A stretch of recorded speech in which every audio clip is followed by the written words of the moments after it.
From the All Indiana Podcast Network, this is the News 8 Daily 8. Now, the latest news. Kylie Conway has the latest news. The top headlines. News you can use. Please stand by. Sponsored by LCS Heating and Cooling. Now, here's Wish TV's Kylie Conway. Hi, this is Kylie Conway, and this is the News 8 Daily 8 for Tuesday, October 5th. Our Storm Track 8 team is tracking some showers for today with better rain chances off to the south during the latter half of the day. Mainly cloudy today with highs into the mid to upper 70s. An armed robbery sends a scare through IUPUI. The school sent messages of alert overnight. Police there at the scene tell us it happened on the other side of the canal from campus. The university initially tweeted just before 11 last night saying a man with a gun had been seen near Indiana Avenue and West Street. 15 minutes later, IUPUI reported it as an attempted armed robbery. The university says an investigation is underway and that there is no immediate threat. And you can once again log on to Facebook this morning and WhatsApp and Instagram. There was a massive outage that took out the three social media giants. The company is citing a faulty configuration change as the root of the problem. It says there is no evidence that user data was compromised. The company is apologizing to users and is working on understanding more about the cause. The outage adds to a rough week for the social media giant. Today, a whistleblower testifies in Congress claiming Facebook puts profit over public safety. Frances Haugen will speak to a subcommittee that includes Indiana Senator Todd Young. Her prepared statement details her decision to release internal documents that back her accusations. She writes in part, "I believe what I did was right and necessary for the common good, but I know Facebook has infinite resources which they could use to destroy me." Senator Amy Klobuchar is also on the subcommittee. She's outlining what she wants to see from Facebook. Number one, make these algorithms more transparent. Number two, if you're not going to do this kind of stuff, I've said this very clearly, I think you got to start looking at taking away their immunity for certain things that they do. And that is one answer. The second answer is privacy laws. Testimony is scheduled to start at 10 this morning. The first virtual Carmel Clay School Board meeting is in the books this morning. News 8's Demi Johnson spoke to the superintendent about the decision not to allow the public to attend and what comes next. We are going to be interviewing for the position of school board member for District 2. The process to fill the vacant seat on the Carmel Clay School Board is happening without an audience. The people in the chairs are the finalists for the job. Behind them were reporters, and in front, current board members. It's unfortunate and it's sad that we have to do this, but at the same time, we're able to get important work done like these interviews. Superintendent Michael Beresford says recently that hasn't been the case. In fact, last week, the board had to stop the meeting because members claim an outside group began booing and name-calling. Beresford says disruptions have been common for districts across the country, and he can't say for sure when the public will be allowed back. That's something we'll have to evaluate, moving forward, because we have to do this business of the school and in the school district.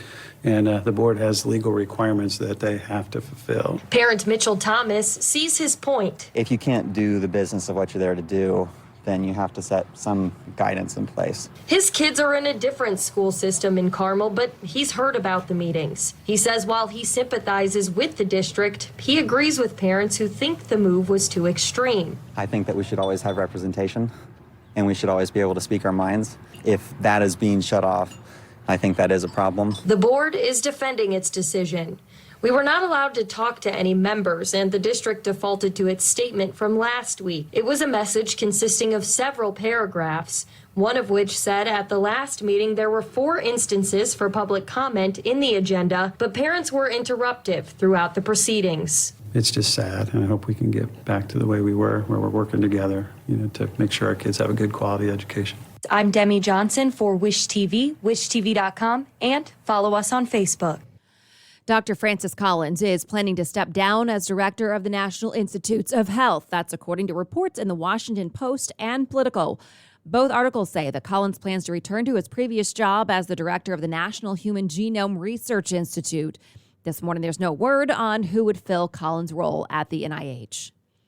And the CDC is changing course on COVID-19 guidelines for the holidays. Yesterday morning on Daybreak, we showed you the new recommendations that the agency was sharing. If they sounded a lot like old recommendations, they were. According to reporting in The Hill, and elsewhere, the CDC says it mistakenly used old information. And this morning, the guidelines are off the CDC site. The agency says new ones will be coming soon. And this morning, Dr. Anthony Fauci is trying to clarify his comments about celebrating Christmas with family and friends. The best way to assure that we'll be in good shape as we get into the winter would be to get more and more people vaccinated. That was misinterpreted as my saying we can't spend Christmas with our families, which was absolutely not the case. I will be spending Christmas with my family. I encourage people, particularly the vaccinated people who are protected, to have a good, normal Christmas with your family. Fauci says the more cautious notes he sounded over the weekend referred to uncertainty around what the overall state of the pandemic would be in December. And a new study says Pfizer's COVID-19 vaccine works against the Delta variant, but immunity against it and other forms of the virus does start to wane within 6 months. The drug maker funded the study, which is published in the Lancet Medical Journal. The new data shows effectiveness drops from 88% to 47% 5 months after full vaccination. The study also finds the vaccine is 73% effective against coronavirus infections and 90% effective against hospitalizations. A chance for students to get a COVID-19 shot and school vaccinations today. The Children's Museum is hosting a clinic. There is no charge, and you do not need an appointment. Standard shots include hepatitis B, DTaP, and polio. Anyone 12 or older can also get the Pfizer COVID-19 vaccine. The clinic runs tonight from 5:30 to 7:30. Face masks are required for all visitors ages 2 and older. Orange County, California is under a state of emergency after a massive oil spill off the coast. Authorities say 144,000 gallons poured out of an underwater pipeline. As crews on beaches clean up the damage, investigators are trying to sort out the cause. They say it's possible the anchor of a ship damaged it. The head of the company that owns the pipeline describes the effort to find the leak. We have examined more than 8,000 feet of pipe, and we have isolated one specific area of significant interest.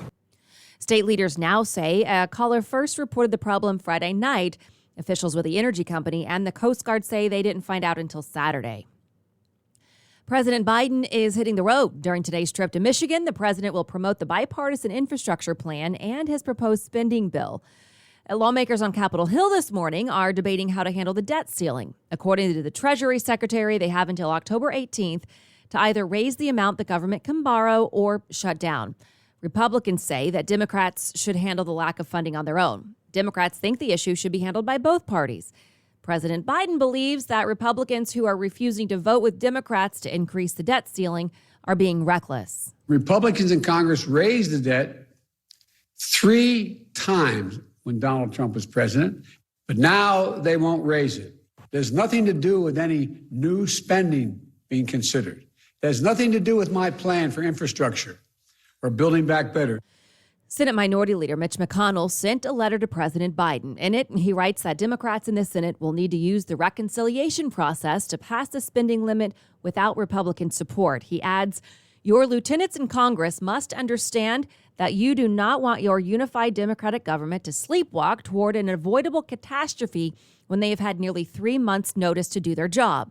Senate Majority Leader Chuck Schumer says the bill needs to be on Biden's desk by the end of the week. If an agreement is not reached, the United States may have to default on its debts. That could mean payments to service members, veteran and Social Security benefits, and government employee salaries could all be delayed. And experts now say that it is time now, the best time, to buy your Christmas presents. Supply chain problems are jumpstarting a very early start to shopping. According to a survey by Retail Me Not, 66% of people say they prefer to complete all of their holiday shopping as early as possible. 30% say they're starting even earlier than they did last year. 37% of people have started their holiday shopping in August and September. 46% of shoppers are buying presents now and early next month. 17% of people will start on Black Friday or later. Many will shop for apparel and clothing, gift cards, electronics, makeup, and skincare. Amazon has rolled out some of its Black Friday deals earlier than ever. On Monday, the online retailer announced deep discounts across every category, including fashion, home goods, toys, and electronics for select days in October and November. Target also says it's bringing back deal days on October 10th for 3 days in stores and online. Waking up to a big win, a single ticket matched all 6 numbers to win the Powerball jackpot of nearly $700 million. The ticket was purchased in California. 6 more tickets matched the 5 white balls and will earn smaller prizes of $1 or $2 million. Those tickets are from Tennessee, Arizona, Florida, Massachusetts, and Virginia. The winning numbers were 66, 12, 22, 54, 69, and 15. To business headlines, a recently recalled batch of glucagon emergency kits, Lilly's therapy for diabetic patients in crisis, was manufactured at an Indiana factory cited by U.S. health regulators this year for quality control violations, including several involving that product. That's according to the company and a Reuters review of federal inspection records. The company said the product failure may be related to the Indianapolis facility where the kits were produced. Governors of 5 Midwestern states last week are pledging to create an electric vehicle charging network across the region and cooperate to further facilitate the transitions to electric-powered vehicles. Michigan, Illinois, Indiana, Minnesota, and Wisconsin signed the agreement. The initiative is known as REV Midwest, or Regional Electric Vehicle Midwest Coalition. Oil in New York jumped to the highest since 2014 following OPEC Plus's decision to maintain a gradual supply hike even as a natural gas crisis boosts crude demand. OPEC and its allies declined to accelerate plans to increase crude production, snubbing calls from the White House to help tackle a growing global energy crunch. Ring's Halloween doorbell ringtones are back, along with new spooky quick replies. Your chime can now scream, a creepy laugh, or a creaky door. Billed by Ring as the busiest doorbell day of the year. Halloween, that is. This has been your News 8 Daily 8 for Wish TV. I'm Kylie Conway. Online at wishtv.com and follow us on Facebook when you search Wish TV. The News 8 Daily 8 is sponsored by LCS Heating and Cooling. Be sure to like and subscribe to this podcast, The News 8 Daily 8 with Kylie Conway. And be sure to discover even more great podcasts now at allindianapodcastnetwork.com.